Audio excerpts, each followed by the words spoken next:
The heavy glass doors of the Magnolia Grill did not just close behind the man in the faded denim jacket. They sealed his fate in a room that smelled of roasted rosemary and unspoken hostility. Gary Wilson, a floor manager whose smile possessed the sharp, clinical precision of an unsheathed razor blade, did not see a customer when he looked across the polished mahogany counter. He saw an intrusion, a blemish on the pristine canvas of his high-end Buckhead establishment, and most importantly, he saw a black man wearing scuffed work boots who dared to stand in a space where lunch checks regularly surpassed the weekly wages of a laborer.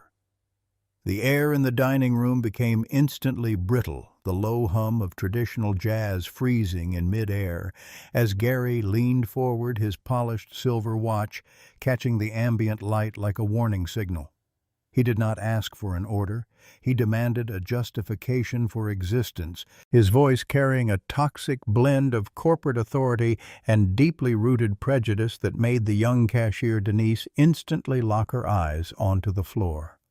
Maxwell Owens stood perfectly still, the brim of his unbranded baseball cap casting a long shadow over eyes that had witnessed the rise and fall of industrial empires, yet remained entirely unreadable to the petty tyrant standing before him. The $20 bill Maxwell had placed on the counter was crisp, clean, and legal tender, but to Gary it was an offensive weapon. An act of audacity from someone he believed should be scouring the streets for scraps rather than ordering artisanal pecan pie. With an agonizingly slow, performative movement, Gary did not take the money. He inspected it under the fluorescent lighting, as if it were a biohazard, his fingers twitching with a malicious desire to humiliate. The silence in the restaurant was no longer passive. It was an active force, pressing against the chests of the wealthy patrons who suddenly found their expensive salads very interesting, refusing to look up, refusing to breathe, refusing to acknowledge the human tragedy unfolding 10 feet away. Gary's hand hovered over the open cash drawer, counting out the change with a deliberate, mocking rhythm that signaled the final escalation of his petty authority. He did not slide the bills and coins across the smooth wood. He gathered the quarters, nickels, and dimes into his fist, locked his eyes onto Maxwell's face with a predatory gaze, and opened his fingers. The metallic explosion of coins hitting the polished hardwood floor shattered the remaining facade of civilization in the room, the sharp clinking sounds echoing like tiny consecutive slaps against the ears of everyone present. "Pick it up, monkey," Gary whispered, the racial slur cutting through the expensive atmosphere of the restaurant like a rusty knife, leaving a stain that no amount of industrial bleach could ever remove from the wood or the souls of those who heard it. Phones immediately went up in the hands of the spectators, their lenses capturing the raw anatomy of a public execution of dignity, while Denise covered her trembling mouth to suppress a sob. Gary stood tall, his chest puffed out beneath his ironed company tie, entirely convinced that his 6 years of loyalty to the brand made him invincible, unaware that the man he had just ordered to crawl on his knees was the sole author of the contract that now owned every single brick of the building he stood in. The quarters spun on their edges, creating tiny silver blurs against the dark, reflective grain of the hardwood floor, before settling into the narrow grooves between the planks. Maxwell Owens did not look down at the money. His gaze remained fixed on Gary Wilson's face, analyzing the precise geometry of the manager's arrogance with the cold, calculated precision of an engineer inspecting a structural defect. For 15 long seconds, the only movement in the entire establishment was the steady rise and fall of Gary's chest, his breathing heavy with the adrenaline of absolute cruelty. Marshall Anderson, the broad-shouldered security guard stationed near the host stand, shifted his weight uncomfortably. his leather utility belt creaking in the silence as his eyes darted from the scattered coins to the unyielding posture of the elderly black man. Marshall had worn his uniform for 3 years, enforcing the rules of the previous ownership group without question. But the word that had just left Gary's mouth felt like a boundary line that had been violently crossed. Denise's hands were shaking so violently that she had to grip the edge of the heavy touchscreen register to keep her balance, her knuckles turning a stark, bloodless white against the black plastic housing. She wanted to scream. She wanted to drop to her knees and gather the coins herself. But the memory of her past due rent notice and her mother's medication bills acted as a physical weight, pinning her tongue to the roof of her mouth. Gary leaned back against the counter, crossing his arms over his chest in a posture of complete triumph, a smug, self-satisfied smirk playing at the corners of his mouth as he waited for the broken spirit of his victim to manifest. "I said pick it up." Gary repeated, his voice dropping an octave, losing its performative corporate sweetness, and adopting the gravelly, menacing tone of an interrogator who knew no one was coming to save the prisoner. "We don't tolerate vagrants standing around staring at our floor tiles in Buckhead, so take your pocket change and get your ragged jacket out of my sight before I have Marshall show you what real hospitality feels like." Maxwell took a single deep breath through his nose, his shoulders expanding slightly beneath the worn fabric of his canvas coat, the wrinkles in the material shifting like the surface of an old map. He did not reach for his pockets. He did not raise his hands in self-defense.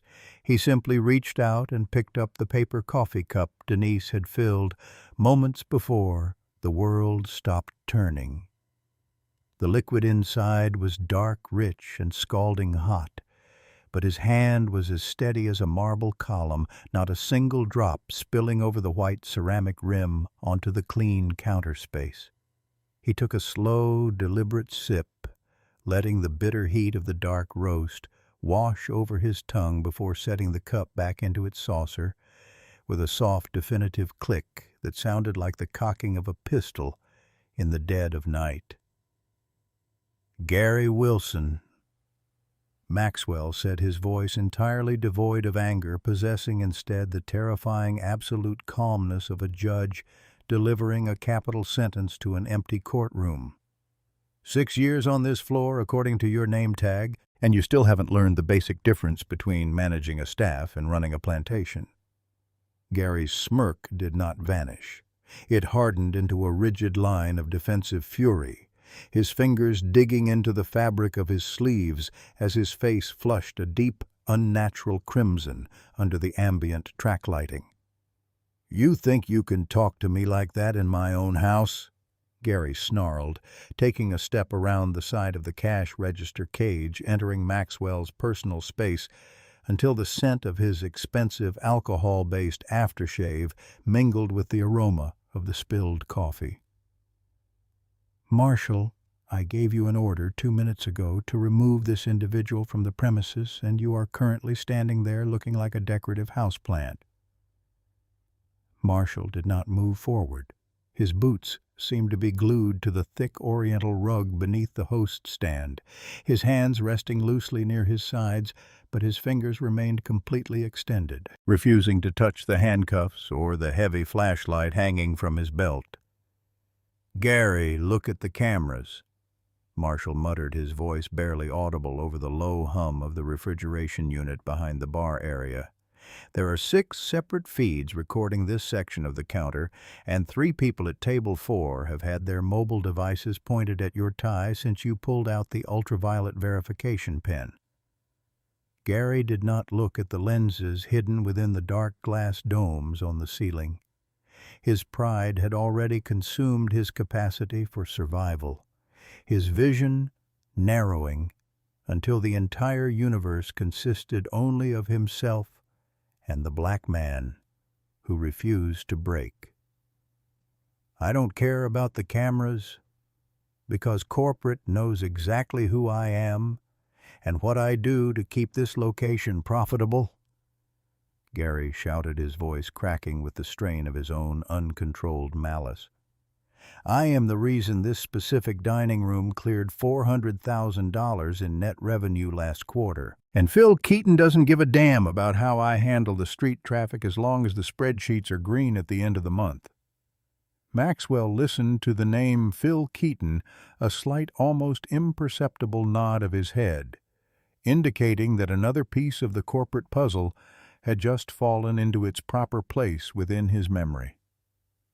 He reached into his left jacket pocket, his movements deliberate so as not to alarm the tense security guard, and pulled out a sleek black smartphone that carried no external markings or protective case. He did not look at Gary while his thumb navigated the screen. He looked through him, staring into the middle distance as if the manager were nothing more than a temporary obstruction in an otherwise clear field of vision. The call connected on the first ring, the speakerphone function disabled, but the audio volume high enough that the sharp, urgent voice of a woman could be heard leaking from the earpiece into the immediate vicinity of the counter. "Patricia," Maxwell said, his tone conversational as if he were checking the weather or asking about the arrival time of a flight. "I'm currently standing at the front counter of the Magnolia Grill in Buckhead, and I believe you need to cancel your afternoon appointments and join me here immediately." The voice on the other end did not hesitate, did not ask for clarification, and did not offer a corporate platitude. It simply delivered a two-word response that sent a cold spike of anxiety through the spine of the watching cashier. "Right away, sir." Patricia Davis said, the line going dead before Gary could even process the familiar inflection of his regional director's voice. Gary laughed, a loud barking sound that had no joy in it, his head tilting back as he tried to project an image of absolute security to the remaining customers who were now openly staring. "Nice trick, old man," Gary sneered, pointing a mocking finger at the dark screen of the phone. "You think because you know the name of the regional director from a public press release that you can scare a man who has skin in this game." Maxwell did not reply. He simply turned his back on the manager, walked to a vacant two-top table near the large windows overlooking Peachtree Street, and sat down in the heavy oak chair to wait for the storm to arrive. The 12 minutes that followed the termination of the phone call felt like an eternity compressed into a single suffocating room where the laws of physics had been temporarily suspended. Maxwell Owens sat with his back to the dining room, his gaze directed outward toward the steady stream of luxury vehicles navigating the sun-drenched blacktop of the Buckhead shopping district. He looked like an ordinary retired construction worker enjoying a quiet afternoon break, his large calloused hands resting flat on the clean white tablecloth on either side of his phone.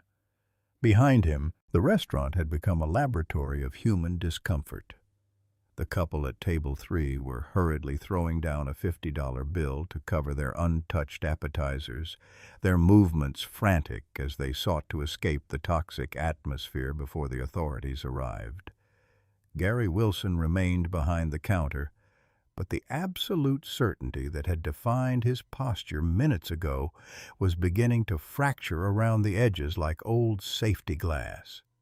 His fingers kept returning to his tie, adjusting the knot over and over again until the silk fabric began to fray under the friction of his nervous sweat. He kept looking at Marshall silently, commanding the guard with fierce, darting glances to execute the trespass order. But Marshall had turned his back completely, choosing instead to inspect the lock mechanism on the front entrance doors with sudden, intense focus. Denise was weeping silently now, the tears tracing clean paths through the light makeup on her cheeks before dropping onto the stainless steel surface of the espresso machine tray. She knew who Maxwell Owens was. She had seen his face on the cover of the regional business journal that sat in the employee break room, a feature article detailing his acquisition of the 31 flagship properties of the Southern Culinary Group. She had tried to warn Gary with her eyes, with the subtle shifting of her weight, with the desperate tremor in her voice when she offered to correct the change shorting. But Gary's bigotry had acted as a perfect blindfold, preventing him from seeing the cliff he was walking over. The sound of a powerful German engine downshifting in the parking lot shattered the internal silence of the room. The deep roar of the exhaust rattling the heavy plate glass windows of the storefront. A pristine black Mercedes SUV swerved into the fire lane directly in front of the entrance, its tires screeching slightly against the painted concrete curb as the brakes locked. Before the engine could completely die, the driver's side door flung open and Patricia Davis stepped out onto the asphalt, her gray wool blazer unbuttoned and flapping in the wind as she moved. She did not look like a corporate executive on a routine site visit. She looked like a woman who had just been informed that a nuclear device was ticking inside her basement. Her high heels made a frantic, irregular clicking sound against the pavement, a sound that accelerated as she pushed through the heavy glass doors, her chest heaving with the exertion of her terrifying realization. Gary immediately stepped out from behind the safety of the cash register, his face instantly shifting from a mask of anxious fury into a wide, sycophantic grin that made his features look oily under the lights. "Patricia, thank God you're here," Gary said, his voice adopting a high, nasal pitch of desperate camaraderie as he extended both hands toward her. "We have a major security situation in progress." This transient individual walked in off the street, refused to show identification, threatened the staff, and is currently occupying table 6 while causing a massive disruption to our high-value clientele. Patricia did not stop. She did not slow down. She did not even turn her head to acknowledge the existence of the man who had managed her top-producing floor for over half a decade. Her right arm came out with the force of a piston, brushing past Gary's extended hand with such velocity that his sleeve rustled in her wake, her eyes entirely locked on the back of the canvas jacket sitting by the window. She crossed the dining room in 5 long strides, her breathing ragged as she came to a halt exactly 2 feet from Maxwell's chair, her hands dropping to her sides as her head bowed in an attitude of profound submission. "Mr. Owens," Patricia said, her voice trembling with a mixture of terror and deep professional shame that was audible to every single person remaining in the room. "I am here, sir. I came the exact moment the connection was established, and I am entirely at your disposal to rectify whatever administrative failure has occurred this afternoon." The silence that followed her statement was absolute. It was the sound of a world collapsing in on itself, the structural pillars of Gary Wilson's reality disintegrating into fine dust in the span of a single heartbeat. Gary's hands remained extended in empty air, his fingers frozen mid-gesture as his mouth fell open, his lower jaw dropping until his teeth were visible in a grotesque expression of uncomprehending horror. The silver watch on his wrist felt suddenly heavy, like a pair of iron shackles dragging him toward the floor where his scattered coins still lay untouched. Maxwell did not turn around immediately.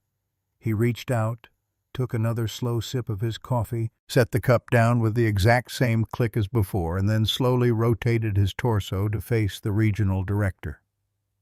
"Patricia," Maxwell said, his voice still soft, still possessing that calm, rhythmic cadence that made the hairs on the back of Gary's neck stand straight up. "Your manager here tells me that this is his house and that a man of my type has no business standing on his hardwood floors unless he is prepared to crawl for his nickel." Patricia's face went completely white, the blood draining from her cheek so rapidly that for a terrifying moment she looked like a corpse standing upright in a gray blazer. She turned slowly on her heel, her movements mechanical, until she was staring directly into Gary Wilson's hollow eyes, her expression shifting from professional submissiveness into a mask of pure, unadulterated corporate executioner fury. "Gary," she whispered, her voice cutting through the dead air like a wire saw, "do you have any absolute conception of what you have done to this company, to this room, and to your own life within the last 20 minutes?" The plastic keycard hit the mahogany counter with a sharp, hollow click, followed immediately by a heavy brass ring containing 12 separate keys to the walk-in freezers, the liquor cages, and the manager's office. Gary Wilson's fingers stayed in contact with the metal for a long moment, as if he could still draw some measure of authority from the objects that had defined his identity for over 2,000 days.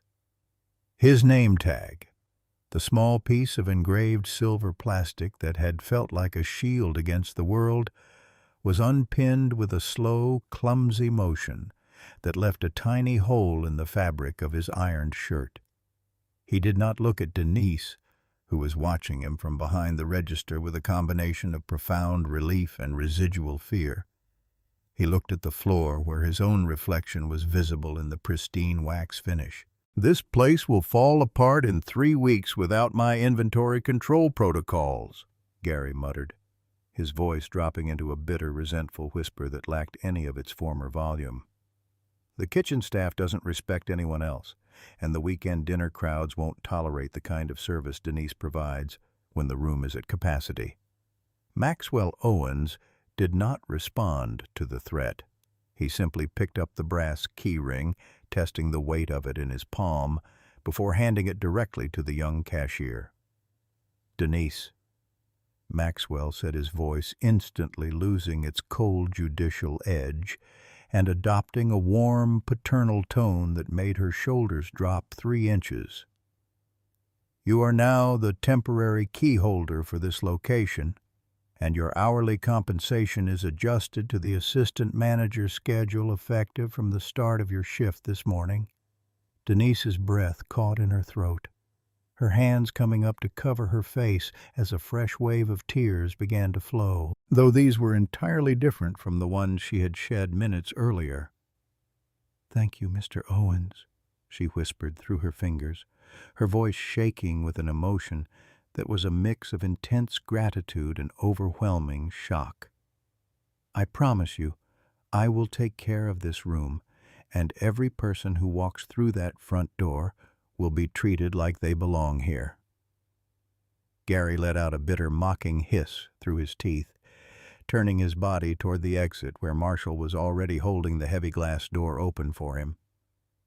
"Enjoy your little promotion while it lasts, girl," Gary snarled, his face twisting into a final pathetic display of spite as he stepped away from the counter. "When the monthly corporate audits hit that desk and the numbers don't balance because you're too busy being nice to the street traffic, we'll see how long the old man keeps you on the payroll." Marshall stepped into his path, his large frame completely blocking Gary's view of the parking lot, his hand resting firmly on the handle of the door. "That's enough, Gary," Marshall said, his voice steady and heavy with an authority that didn't require a manager's title to enforce. "Your authorization to speak to the staff of this restaurant terminated 30 seconds ago, so keep your mouth shut and keep your boots moving until you reach the edge of the property line." The two men walked out into the bright afternoon sunshine together, the contrast between Marshall's broad, steady shoulders and Gary's slumped, defeated posture perfectly visible through the clear glass panels of the storefront. Inside, the remaining customers remained frozen at their tables, their forks suspended in midair, their mobile phones slowly lowering as the realization of what they had just witnessed settled into their minds. The older man at table 2, who had previously shaken his head at Maxwell, slowly folded his cloth napkin, placed it next to his empty plate, and looked at his own expensive watch with an expression of sudden deep discomfort. He had remained silent while a human being was being called an animal in front of his face, and now he was sharing a room with the man who owned the air he was breathing. Maxwell turned his attention back to Patricia, who was standing with her head bowed, her stylus still hovering over the screen of her tablet like an officer waiting for a court-martial verdict. "Patricia," Maxwell said, his voice dropping into a serious, reflective register that made her look up immediately. "We are going to close this specific location for exactly 14 days, starting at midnight tonight." Patricia's eyes widened slightly, her corporate training automatically calculating the tens of thousands of dollars in lost revenue that a 2-week shutdown would represent for the Northern District. "2 weeks, sir?" she asked, her voice careful and measured. "We have 3 private corporate catering contracts scheduled for the upcoming weekend, and the logistical penalties for cancellation will be substantial." "I don't care about the penalties, Patricia," Maxwell said, his tone final and unyielding as he looked around the beautifully decorated room. "This wood is beautiful, the lighting is perfect, and the food from that kitchen is excellent, but the spirit of this room is rotten." He tapped his fingers against the counter.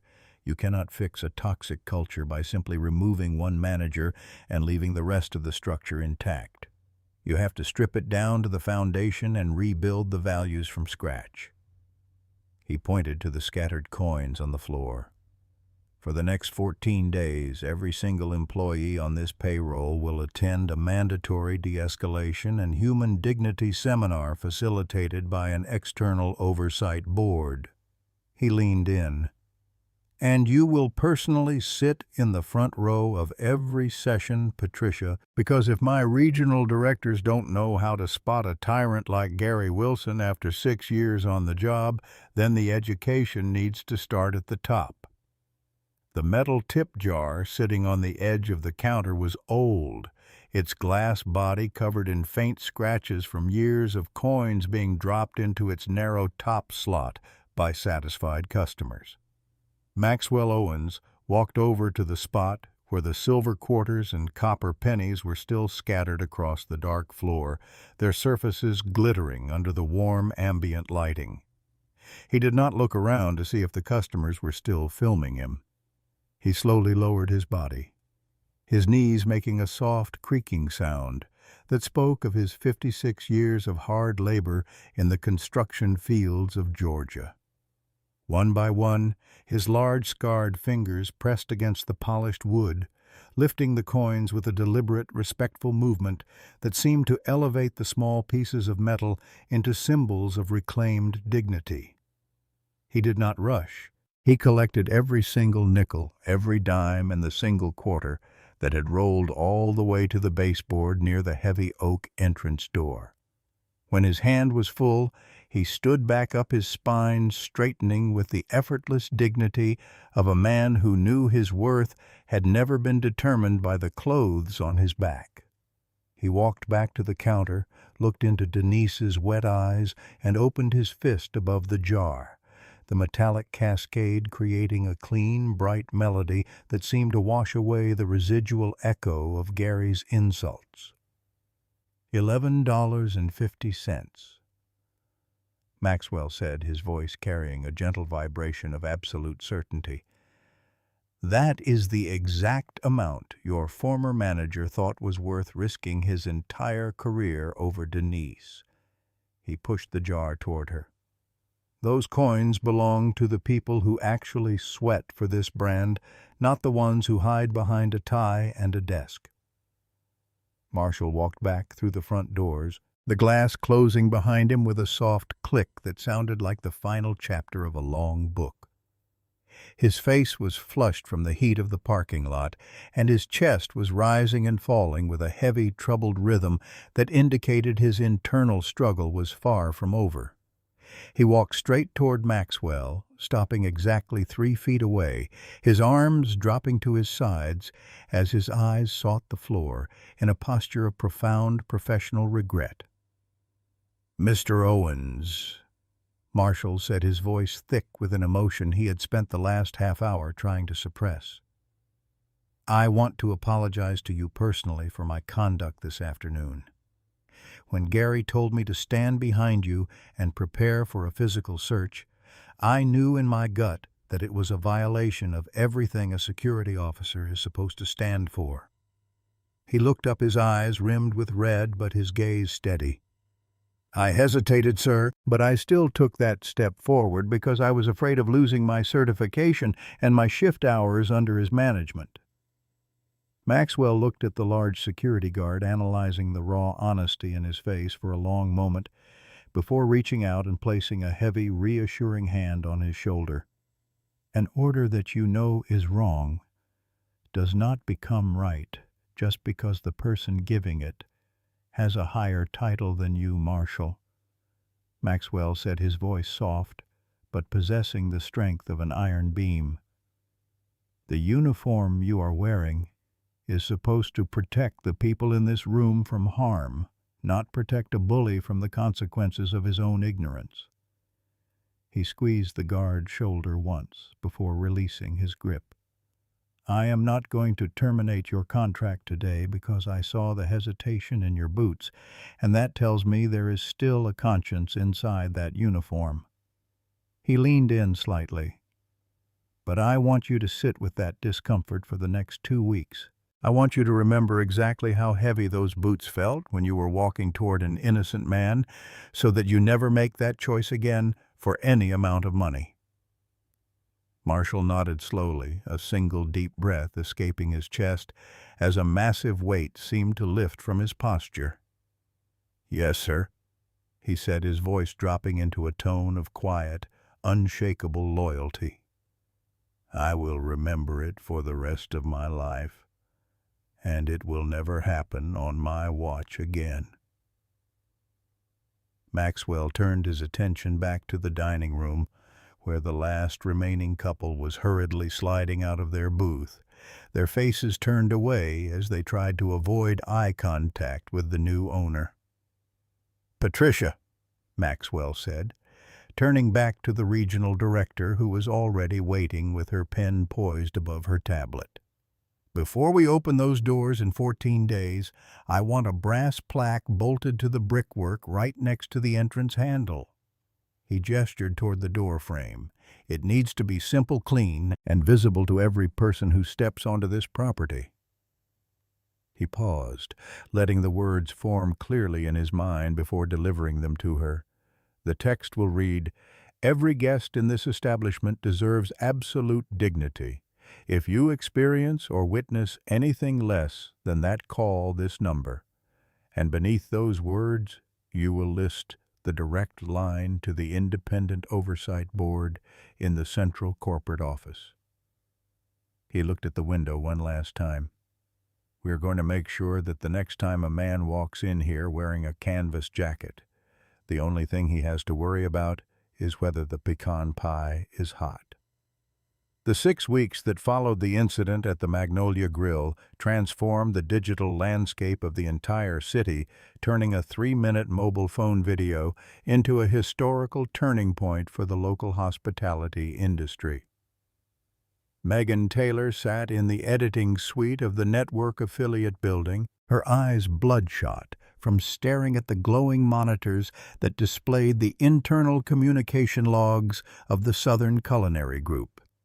As an investigative journalist with a reputation for unraveling corporate corruption, she had known the moment the video went viral that Gary Wilson was merely a symptom of a much larger institutional disease.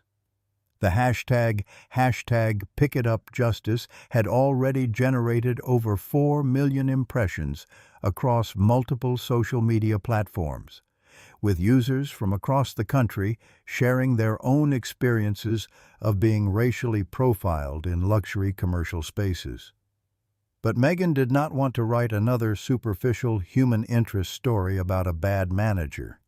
She wanted the paper trail that allowed that manager to survive for 6 years without a single disciplinary mark on his file. Her fingers flew across her keyboard, organizing the public records she had obtained through a series of aggressive state labor board requests and anonymous tips from former kitchen staff. On the primary monitor, 3 separate digital files were highlighted in amber, representing 3 formal discrimination complaints filed against Gary Wilson between the years 2022 and 2025. The first complaint was from a black real estate attorney who had been refused service at the bar area under the false pretense of a private corporate event. The second was from a delivery driver who had been publicly berated and threatened with arrest for using the front guest entrance. And the third was from a local college student who had been accused of passing a counterfeit bill simply because she paid with cash. All 3 documents carried the exact same electronic signature at the bottom of the page: Phil Keaton, District Operational Director for the Northern Sector. Megan leaned back in her ergonomic chair, a cold smile appearing on her face as she opened a recovered email exchange between Phil Keaton and Gary Wilson, dated less than 12 hours after the delivery driver's incident. The text of the email from Keaton consisted of only 3 words typed from a personal mobile device during a weekend golf outing. Handled. Don't worry. A man's career, his dignity, and his legal right to equal accommodation had been dismissed and erased from the corporate tracking servers in the span of 3 seconds by a man who shared a country club membership with the perpetrator. The system didn't fail. It worked exactly the way they designed it to work, Megan muttered to her producer, who was standing behind her with a cup of lukewarm coffee. They built a digital wall around Gary because his floor numbers were consistently high, and they assumed the people he was abusing didn't have the resources to fight back. On Wednesday evening at 6 o'clock, Megan Taylor stood in front of the high-definition studio cameras, her voice calm, precise, and devastatingly clear as she delivered her full report to hundreds of thousands of viewers across the metropolitan area. She did not just show the video of the coins hitting the floor. She displayed the recovered emails, the deleted complaint logs, and the photographs of Phil Keaton and Gary Wilson standing together at a corporate retreat in Savannah. Within 30 minutes of the broadcast, the official website of the Owens Hospitality Group released a comprehensive response authored by Maxwell Owens himself, announcing the immediate termination of Phil Keaton for gross negligence and corporate malfeasance. The Central Legal Department had initiated a full forensic audit of every single complaint filed across all 31 acquired properties, pledging a transparent settlement process for the individuals whose voices had been silenced by the previous management team. The Internet did not forget, and the Internet did not forgive. Gary Wilson's name became an unerasable digital anchor, linked forever to the video clip that continued to circulate through sensitivity training seminars and corporate human resources workshops across the continent. He did not face criminal prosecution, as the local statutes did not carry jail time for verbal discrimination. But the insular, powerful world he had constructed for himself within his 6-year tenure was completely obliterated. He could no longer walk into a Buckhead restaurant without being recognized. His social media profiles vanished within 48 hours.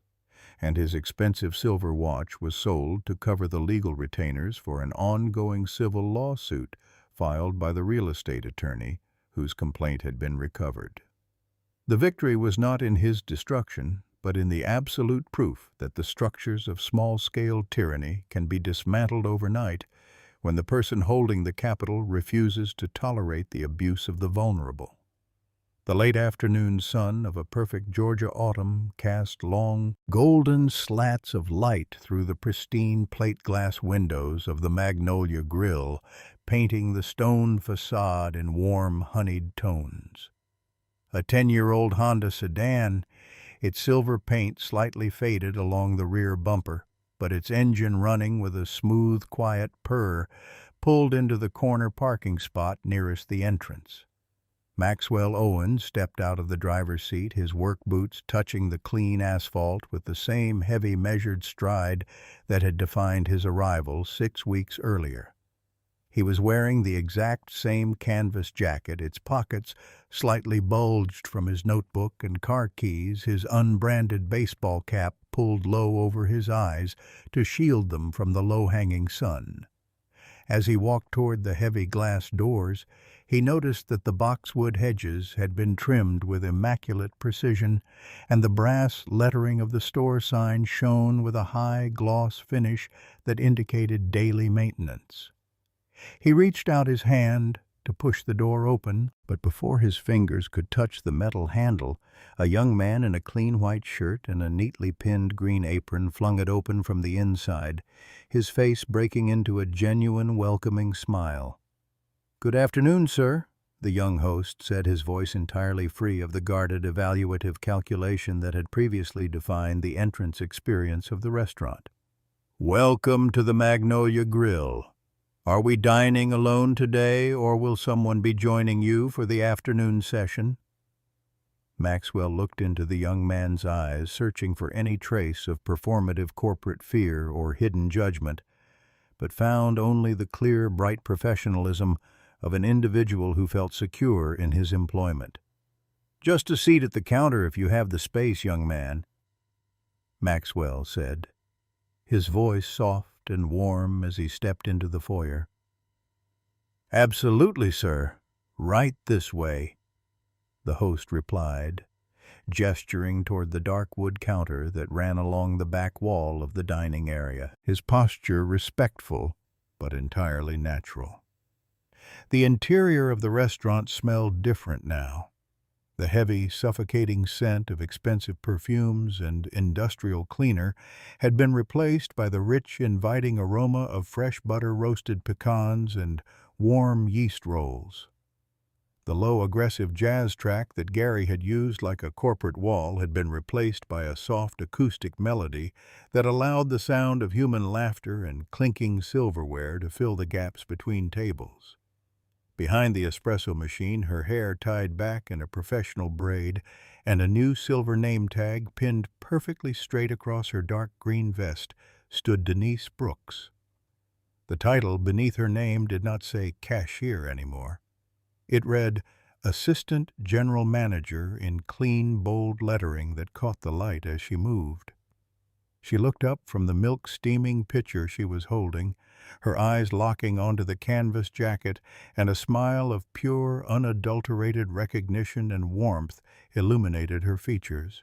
"Mr. Owens," she said, setting the pitcher down gently on the counter, without a single drop of foam spilling onto the immaculate stainless steel surface. "I had a feeling we might see you this afternoon. Your favorite corner stool is completely clear if you're looking for a quiet spot to read." Maxwell walked over and sat down on the heavy oak stool, his hands resting on the smooth wood surface that had been cleaned so thoroughly it felt like polished stone under his palms. "Denise," he said, tipping the brim of his cap up slightly so she could see the pride in his eyes. "I see you've made some changes to the decor around here. The room feels larger somehow."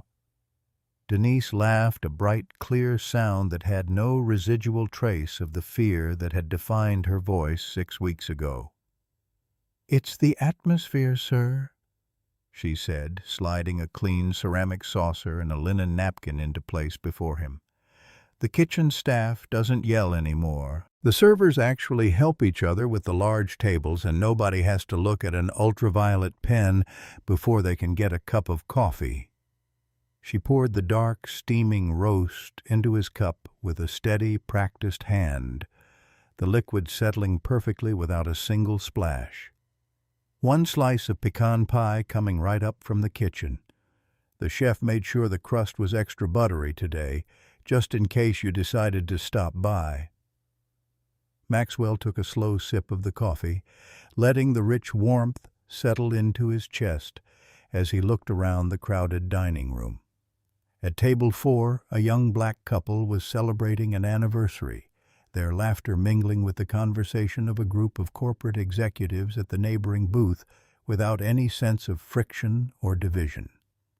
Near the entrance, bolted securely to the red brickwork at eye level, was the brass plaque he had ordered, its raised letters reminding every single soul who entered that human dignity was the foundational law of the house. He finished his pie, laid a clean $20 bill flat on the counter next to his empty saucer, and stood up to leave his jacket rustling as he pulled his keys from his pocket. "Keep the change, Assistant Manager Brooks," Maxwell said with a wink, turning his body toward the golden light of the exit doors. Denise looked at the bill, then looked up at his retreating figure, her smile widening as she picked up the money and dropped it into the tip jar that had never been replaced. "Thank you, Mr. Owens," she called out after him. "Have a safe drive, and we'll see you next week." Maxwell stepped out into the crisp evening air, the glass doors closing behind him with a soft, definitive click that sounded exactly like peace.